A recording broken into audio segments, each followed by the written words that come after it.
Hello, Mark Dietel here, and thank you for joining me again for another one of my real estate videos. And today I'd like to talk about what happens when an appraisal comes in low.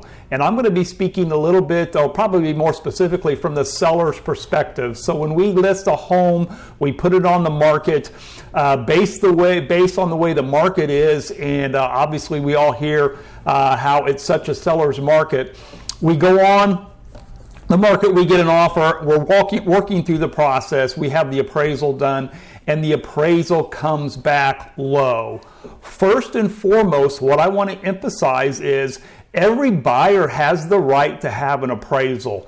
Obviously, if they have a lender involved, the lender's going to, most likely the lender's going to require an appraisal be done. Once in a while, the lender will waive that need for an appraisal, and that's strictly based on the buyer's financial strength.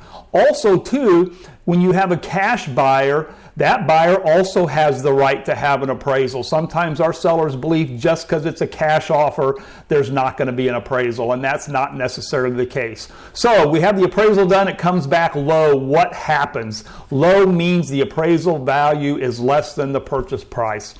The buyer retains the right to move towards closing and pay the purchase price. Maybe it's close to the purchase price of the agreement, so they can go forward and pay that purchase price, and the low appraised value has no bearing on it.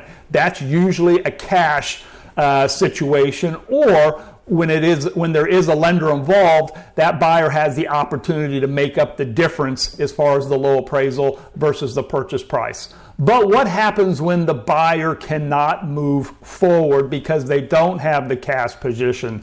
Does the seller have to sell the home for the appraised value? No, they do not have to. So when the appraised value is less than the purchase price, both parties have the right to terminate. Why is that important in today's environment?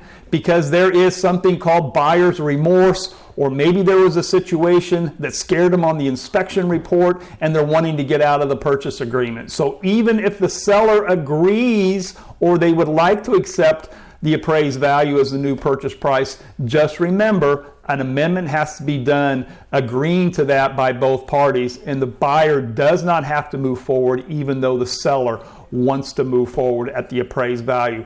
Some important factors there as it relates to moving forward. In a future video, I am going to talk about what do you do, or what are the options when the appraised value does come in low. There's several different options both parties can take, but we can talk about that during another video in the future. So again, thanks a lot. If you have any questions about this particular video, or if there's any subject matter you'd like for me to cover regarding any items that you have questions about regarding your real estate needs, I'd be happy to do that. In the meantime, thank you very much for joining me on another video. Mark Dietel here with Mark Dietel Realty. Feel free to contact me at any time. Thank you very much and take care.